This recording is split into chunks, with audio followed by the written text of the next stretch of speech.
System riding to the core. Yeah.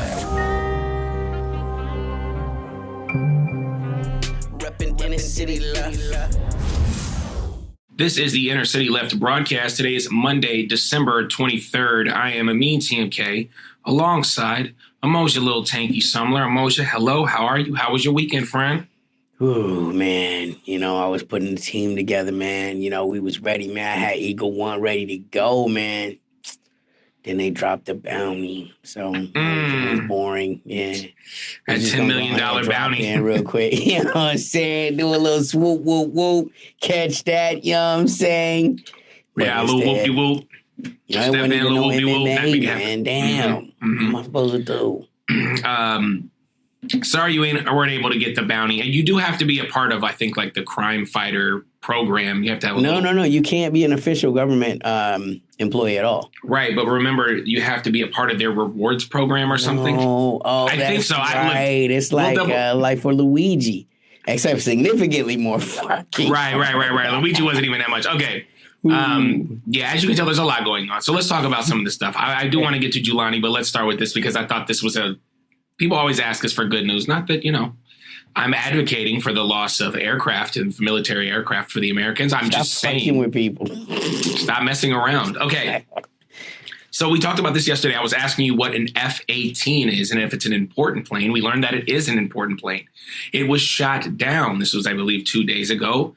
This was in the Red Sea. Now, the United States believes that they want us to believe that this was a friendly fire incident.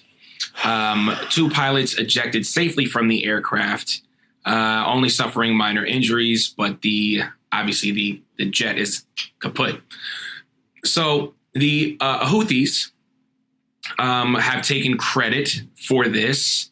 They said they carried out the strategic operation using 8 cruise missiles, 17 drones, and that was resulted in the downing of the F-18. So I want to know, did you hear about this? What are your thoughts? Do you think it was friendly fire, or do you think that it was Houthi making another move here to combat the American forces? It's all so a little bit about the F-18 for people that don't know, right? Yeah.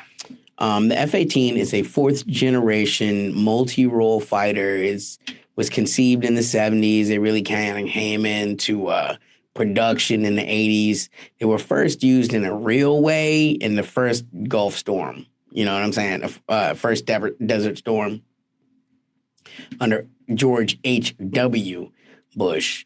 As that plane goes, it's got a lot of respect because it's a very fast plane. It's kind of the joke about this plane in the industry is always a bridesmaid, never a bride. It was up for a lot of different contracts, but it never ended up getting that number 1 role. Like it lost to the at first, it was like it kind of didn't win against the F-14, then it didn't win against the F-16, but it's come to have its own role. And it's actually, to this day, it's probably more useful than an F-16 or an F-14. It can do a lot more things. It can do electronic warfare. You can use it to do bombing runs. You can use it to do dog fighting. You know what I'm saying? It can do a lot of things. And that was back when the Air Force and the Navy were more preoccupied with speed than stealth. That's why I didn't really make it that fit. Right, exactly. You're talking about a plane that can go Mach 1.8. That's fucking fast. That's pretty fast, So it's not a nothing plane. It's not like, they shot down some bull. No, it's a plane that's probably seen quite a bit of action in that area. This asset has probably been linked to CENTCOM for decades. It probably saw some action in the Gulf Storm or the new Gulf War. They're used extensively throughout the Persian Gulf. You would think that these pilots would also have familiarity with the Red Sea, but they really are different areas. I mean, it's all the Middle East, but it's one end and then it's the other end, So it is a plane that is used quite a lot by the Navy, quite a lot. Again, it's very hard for me to believe that it was shot down in a friendly fire incident, if only for this reason. It requires perhaps the second most populated asset, that you're going to see in the air. Probably it's more F-16s that you're seeing or F-14s or whatever, whatever the Navy's using, probably F-35s, whatever, right? You're going to see that radar signature the most. But probably the next most signature that you're going to see is the F-18. And you're probably going to be even more used to it because, again, it's not a stealth airplane. It shows up on radar just, it's just right there. Boop, there the fuck it is. And this is a radar signature you'd be quite familiar with. You know what I'm saying? I mean, you see this on your you would see it all the time on your radars. You would be very used to this cross signature. And so it requires either some naval officer, right, some naval person to have given the order to fire from like a missile destroyer, which I think that's the story they're going with now, or somehow in a dogfight, some other pilot got confused and shot down an American F-18. There's pretty much only a couple of people that would even be in the area. The Israelis, as far as we know, were not operating in the area at that time. It's likely they could have some F-18s. It's possible the Egyptian Air Force might have some F-18s. You know what I'm saying? The British would have their own planes that they're using if they're, in NATO support. So you're talking about an American shooting down an American plane that they're extremely familiar with. And it would be highly unlikely that it would be an enemy bogey regardless, because that's not the Yemenis force don't of the Yemenis, have a right? Fucking Air Force. I mean, they don't. So it would have to be that surface to air, the surface to air, which would have come from, like you said, a destroyer or a dogfight, which is highly unlikely. Again, right. They know the American public are just going to, I don't know, just buy it, or they don't care about it. Because when you start to ask questions, it starts to unravel. And that just happens in a lot of the way. I mean, it's just like how the Israelis do it. It's just like, you guys keep it real. Can't even keep it realistic. Yeah, everything is, the only people that may be worse is the Ukrainians with their death tolls of 80,000 or whatever ridiculous number it is. Right. Okay. But you talking about drafting 16-year-olds now? You grabbing motherfuckers off the street, man. They go in there, they get a goddamn ice cream, bro. Oh shit, it's the recruiters, run. It's life in Kyiv right now with handling democracy. Let me ask you this.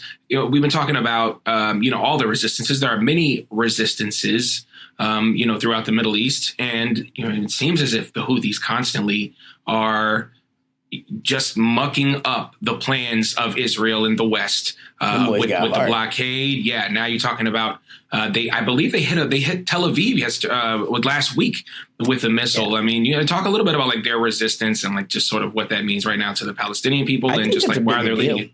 Yeah, I think so. First off, I think this Ansar Allah, also known as the Houthis, I think this has gone past bedtime. I think the more you play with this, the more dangerous it gets. Because like you said, there's a very strong possibility that they shot down an F-18. Very strong. It's much more likely that that's what happened. That they were coming back from a bombing run, got a little cute, got painted, got shot down. They probably were not expecting to see air defense go up. They probably were not expecting to get painted because they bomb Yemen all the time. And that's the other thing to say about that. It was coming back from a bombing run, The Ansar Allah movement, man, I mean, these guys have been at war for more than a decade. There's a civil war going on in Yemen right now. They fought against those guys who are not even nominally absolutely backed by the Gulf state Arabs. You know what I'm saying? UAE and all of those. They back the guys that the Houthis are fighting. Ansar Allah. Ansar Allah is the other name for them. They've had this war with the Saudis, for more than a decade.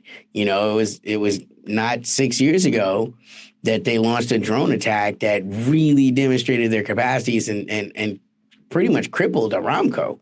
And at that point, that's when the peace came. You know what I'm saying? Because MBS like, nah, you're not about to fuck this money up, buddy. They told me that these Patriot missiles would be good enough, and they were not. And that really, in retrospect, should have been the first real warning about the deficiencies of the Patriot system then and there. The fact that it wasn't able to intercept these drones, it was a harbinger of what was to come in the Ukrainian theater. So the fact that now that they're able to get a ballistic missile strike into the heart of Tel Aviv, which is the capital of Israel, in the video I saw, man, you could barely even see it. That's how fast that damn thing is going. Like, again, it's the consistent problem with these attacks are the warheads just aren't big enough, So yeah, but look, here's another problem, right? And this is why I say this thing with Ansarallah is went on past bedtime, because people are starting to get exposed now. They exposed the Patriot missile system with their attack on Aramco 6 years ago. But, as most of our listeners remember, as we told you, because Israel has been on high alert awaiting the Iranian, True Promise 3, which they have vowed to respond to since they were attacked by the Israelis again, and nobody knows when that's going to happen. So what happened? America gave Israel 2 THAAD systems up to help them protect with Americans there. So now, you just embarrassed THAAD. That's scary. Because that is the American missile defense against incoming nuclear missiles, man. So, like, when you're watching missiles defeat that fucking scares me as an American. I don't want people going up against THAAD because I don't want anybody to know what THAAD's capabilities are. As an American, I just don't. You don't know what we could do. Yeah, we got this space age THAAD shit. Yeah, we putting all your shit out. You want to keep the mystery. Right. Now you're getting dunked on by third-rate powers in the Middle East, man. Even if they lose the game, it doesn't matter. You got posterized. Now, if that's what Yemen can do, if that's what the Houthis can do, if that's what Ansarallah can do, what the fuck can Iran do? What the fuck can Russia do? What can China do? Right? And these are problems that we should not be even worried about. As Americans, no one on earth should know what THAAD can do. THAAD was developed with American taxpaying dollars, should have only been utilized for American defense. And now people that may not have the capacity to ever strike the United States are doing the work for countries that can. Russia's not defeating THAAD right now. China's not defeating THAAD, but they're watching the Houthis. And they know, all right, this is the capacity of this type of missile. Oh, they're using a Philistine too. Okay, the specs on that are, well, let's look at what our Zircon can do. See what I'm saying? I mean, this ain't hard. This ain't hard to figure out. And there are guys that are paid to do exactly this in all of these countries. Hell, there are Americans that are paid to do this. You know what I'm saying? I mean, so this is bad. This is not good. So even though the damage to Tel Aviv was nominal, the damage of this to America's prestige, you know what I'm saying? Because now THAAD has been defeated. And it don't even seem like, Ansarallah fired that many. I think, to the best of my knowledge, they fired one missile. And that one missile got in. It's not like when the Iranians did it, like, oh, it's hundreds of missiles. Nobody could get all of these. Ansarallah fired one fucking missile. And that one missile got exactly where it was intended to get. And that's a warning. Again, when we talk about what the Russian response can be like, because all of this stuff is connected, man, right? When they're talking about, if the Americans continue to arm the Ukrainians, what that means for them, right? So what happens now when the Russians start to give, countries or movements like the Houthi, the Ansarallah, what happens when they give them S-300s, S-400s, S-500 air defense, right? It's going to be more of the same, right? More, let's be gracious and say, let's say more friendly fire incidents, right? But now you're not talking about risking potentially F-18s. You're talking about risking F-22s, F-35s. And though those pilots were recovered, those assets were not. That plane is a total loss. F-18 is not the world's biggest loss. But again, man, these plane prices go up and up and up. And that's a plane that was developed in the 70s. What happens when F-22s and F-35s, which are planes that cost anywhere from $130 million to $2 billion a pop, start getting popped by state-of-the-art anti-air? You can't implement SEAD on a country. SEAD is a suppression of enemy air defense. You can't implement those strategies on a country that doesn't run that all the time, right? Where, the United States, where we're going to have our air defense is pretty much where the air defense is. Russia, where it is where it is, right?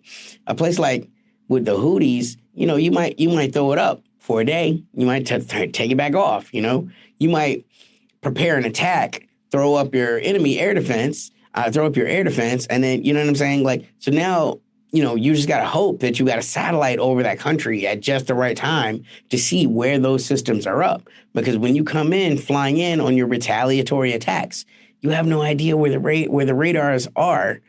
And now you've been picked up, now you've been painted, and now, oh my God, we hate to see it. Friendly fire incident. It's going to happen more and more. Do you think this is going to lead to a larger conflict in Yemen? Could you see a situation where Yemen is handled in a similar way of Syria?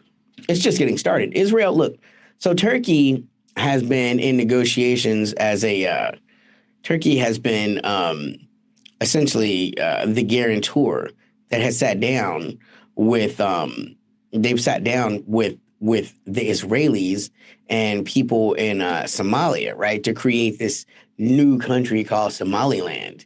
And that's what that's about. This is just getting started. The Americans, we're going to be here for as long as we can, but we got our own interest, and they're called Taiwan. We can't be here forever. You know what I'm saying? And Trump is going to, as soon as possible, try to make that transition to the Far East to get that going, because the clock is ticking. The time is running out if the Americans really want to do something on that level, right? So Somaliland represents this base for the Israelis to set up shop, which is going to be in the Red Sea, and allow them to have a more direct response, right? So that's what's going on. Once again, Erdogan being a slippery little shit like he does, and Israelis as colonial powers carving parts of Africa. We can't think about all the ways why that's just incredibly problematic, right? And allowing them to put naval assets in that area so that they can exact a greater toll on Ansarallah, But again, being closer to me means you can hit me easier, but it also means I can hit you easier too. So, who even knows how that's going to go? Because the one thing we've said over and over again is the Israelis don't have the stomach for blood. That's not their own. You get closer, you open up a straight up military base that close to Ansarallah. Who the fuck knows, man? Who the fuck knows? They may all be getting into it, and we'll see. But that's definitely the move that the Israelis are working on right now. That's definitely what their angle is. Cool. Let me pivot here, and then we talk about what we talked about a little earlier. So, as you know, Squidward, Matthew Miller, the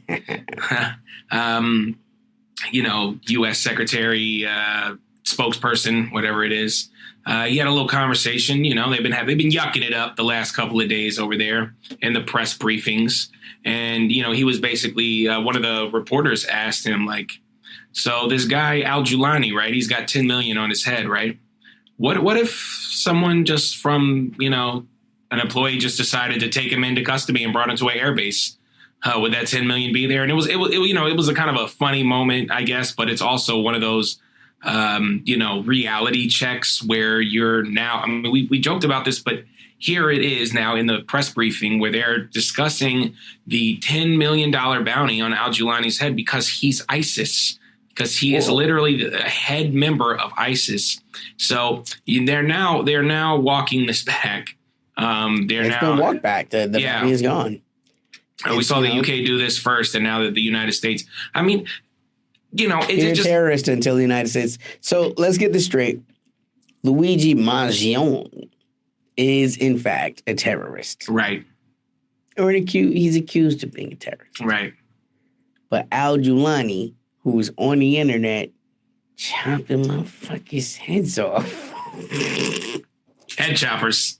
Is a head of state. So he's head of state. Mm-hmm. And don't you just dare say he ain't. Yeah, look, man, he's for diversity jihad. It's not the same, man. It really, he's thought about the ways where, maybe chopping people's heads off, like maybe it's not the best thing to do, Yeah, we need to search other ways. So I mean, it just goes kind of to this point that I think it's like whoever we don't like is a terrorist, and it's the same thing it's the same thing with like anything that is said that like calls attention to the G-side in Israel or the war in Syria, in regard to Israel or whatever, is also like the same thing where it's like, that's anti-Semitism. Speaking the truth about Palestine, that's anti-Semitism. That's kind of what their anti-Semitism is, like our terrorism. So now you just say, well, this is the thing. And now it's just a nice little trigger word that can kind of put everybody into like this state of, I don't know, escalation where obviously we don't want people to be anti-Semitic, and obviously we don't want terrorism in our country. So it's like these trigger words like freedom and liberty, remember we used to talk about those, so important to sort of the American pop culture news world. Man, we went from George W. Bush and the global war on terrorism. We went from color-coded days. Oh, God, it's an orange day. Oh, no. I don't know if y'all even remember that, right? From a global war on terror to Al-Qaeda affiliates running Syria. And they're not terrorists, right? I mean, I can't even call it. I mean, seriously, like, so is the global war of terror all over? Did we win? Did we lose? Yeah, I it's like this is what they said. Okay, so this is Barbara. See you on a plane again, right? This is Barbara Leaf. Okay, so she's a U.S. Assistant Secretary of State for Near East Affairs. That's her title. Okay, she had a meeting with Al Julani, which she described as good and productive. She announced that she said, based on her and Julani's discussion, I told him that we would not be pursuing the rewards for justice reward offer that has been in effect for some 8 years. And, because you decided to do the bidding of the West in Israel and Turkey, you just got that removed. It kind of like he won. He's like was a part of the Suicide Squad and they won. So now it's like, OK, well, you can run this, country or whatever, or parts of it, the least valuable parts of this country, because we know that the United States and Israel are taking the strategic and, resource taking the water, areas. And they're taking the strategic places. And America is taking the wheat, and America is taking the oil. Yeah. But hey, look, man, I mean, Erdogan has told Israel that they're not going to allow this to happen anymore. So, Erdogan may hold it down.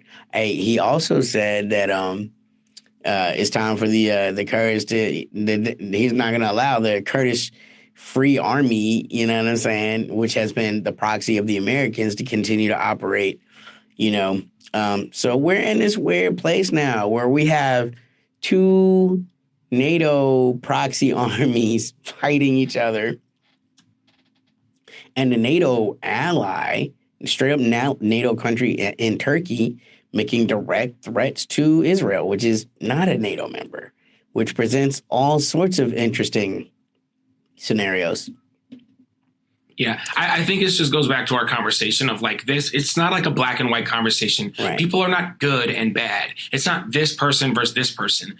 there are no permanent allies, only permanent interests. And if there's anything that's there's any time where that needs to be a part of your your class consciousness, it needs to be now, because it's a lot of different forces fighting for a lot of different promises, and we don't know exactly who's pulling the strings. We know that is probably, the U.S. and dim alphabet boys and Israel too, but also everyone is trying to get a little play here because Syria seems to be up for grabs. So everyone's doing what they can. And again, I think the Syrian people suffer. I don't think that's much up for debate, just as the Palestinians suffer, the Yemenis suffer. Because let's not forget, 4 years ago, the biggest humanitarian crisis in the world was in Yemen. And it's not gotten that much better. So, we have to acknowledge that these wars are not only just killing people in terms of bombs and explosions and head choppers, but, it's the slow decay through sanctions and blockades and, destabilizing your country. This is what the United States does. And this is why Syria fell, like a bag of potatoes, because they just had been so ransacked by, all of these different aspects of, sanctions and resource stealing and all those other things, that by the time they ran in there, everyone was like, I forget this place, and it's sad to see a place like Syria, one of the oldest places in the world. Damascus is one of the oldest cities in the world. It's a tragedy. It's a real tragedy. Yeah. And again, I talk about this all the time about the inconsistency of liberals, right? Hitler had the damn decency. Adolf, short mustache man himself, had the decency not to hit Stonehenge when he bombed the hell out of the UK, because it was a historical site. Meanwhile, the Americans, the Israelis, they ain't got no problem. They come through all through Syria, blowing up mosques, blowing up, cities, blowing up cities. They're so old they was in the Bible, man. It's really no regard for the legacy of Syria, no regard for the archaeology, no regard for the culture. It's silly to even say no regard for the people, because that's obvious. But when we start blowing up things, it's 4,000 years old, 3,000 years old, you know what I'm saying? Stuff that was made, in the time of, it's amazing, stuff that goes back to the Roman Empire. Stuff that goes back to it's incredible. It's incredible, the lack of concern for the destruction, the wanton destruction that has been applied to Syria. And I just honestly, on a whole nother level, I feel like the whole conversation about civil rights is just, what is the thing? Human rights. That's dead. That's dead. The conversation, the West should never say that again. There's been this whole last 2 years with Israel has really exposed any type of claim or right that the West had to applying those levels of morality to any other culture. Because it's just some things you just don't do, even in war. What did that monument do to you? Nothing. I know. The monument is a mess. Right. And there it is. That's it. Everything is it. That monument was anti-Semitic. Okay. It's it said a lot of anti-Semitic things, and it represents anti-Semitism. So that's why it has to go. Yeah. And you're right. And nothing is sacred. And I'm supposed to believe this is like the most moral army. It's like how the Fox News was fair and balanced. Did you decide to go with the most ridiculous nickname? You say it long enough and it's true. I guess for some people. Let's give a shout out to our podcast listeners. You can't see our lovely faces, but here we are. We're everywhere you find podcasts. You can't get on there because you don't like, on YouTube because you don't like Google. You don't want to be a part of it. I understand. We're everywhere you find podcasts. If you are listening to us on YouTube, you know what it is. Like, subscribe, comment. Want to let you know we have a Patreon. You can get involved with that Patreon. It's patreon.com/ Inner City Left. I want to give a shout out to our patrons. Let's give a shout out to Lori Joel, Nikki Enfield, the Riggedy Pellegrino, Nat the Rat, Lucy Newman, Samantha Guerrero, Dumpy, Tom LeBeau, Turn Left is Kelly22, Kelly Lieta, Dubsy22, J Art 94, No Ground Arcade, Paula La Ponderosa, Lissa Piercy, Lauren Bullock, Suzette Tav, and Dennis Amadeus. Moja, my friend, final statement, word, paragraph. No, the real heroes. Yo, what's the over-under that we'll see in the Rishnik before Trump gets in power? What do you think? Man, the way that Biden is pushing, it's going to be, I say probably 75%. I mean, 66%. 66% is my final. Ooh, I hope we keep that motherfucker in Ukraine. I hope. No, and we're going to be talking soon, I think, to a much larger conversation of this 4 months of doom brought to us by the Crypt Man, Joey B. Flip the table. Because flip the table over. He's flipping the table and reflipping it. And we're all going to pay the consequences. So stay tuned for that. Yes, for Emotional Little Tanky Summer, I am Amin TMK. This is the Inner City Left broadcast. Peace. System riding to the core. Yeah. Reppin' Inner City Left.